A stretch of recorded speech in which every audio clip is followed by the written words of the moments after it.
Franca është në zi, për shkak të ngjarjes së mbrëmshme ku vdiqën 84 persona, mes të cilëve humbën jetën edhe shumë fëmijë dhe u plagosën në rënd 10 të tjerë. Të gjithë në Francë bashkëndjejnë dhe janë në kërkim të afërmet të tyre, deklaroi sot ambasadorja franceze në Maqedoni, Laurence Oer. Oer me plot mlef kumtoi përgjigjen që do ta marrin ata që orkestruan këtë sulm, nëse vërtetohet se sulmuesi që shkeli gjithë këta veta në ditën e pavarësisë së Francës nuk punoi vetëm por në grup.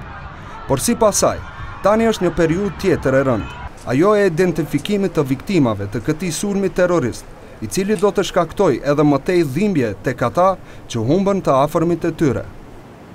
Cet après-midi, la France a de nouveau été endeuillée. Të ndërmerret një sulm i këtij në ditën e festës kombëtare të Francës, në ditën e lirisë, e cila ka rëndësi të veçantë për ne, sepse bëhet fjalë për simbolikën e Republikës së Francës, e kur shumë të huaj turistë por edhe banorë të Nisës kanë qenë të pranishëm në vendngjarje në qytetin pranë Mesdheut. Ajo që mund ta them është se do të përgjigjemi sa më mirë që është e mundur me anë të hetimeve, por gjithashtu do të bëjmë gjithçka me qëllim që në të ardhmen të mos përsëriten ngjarje të këtilla.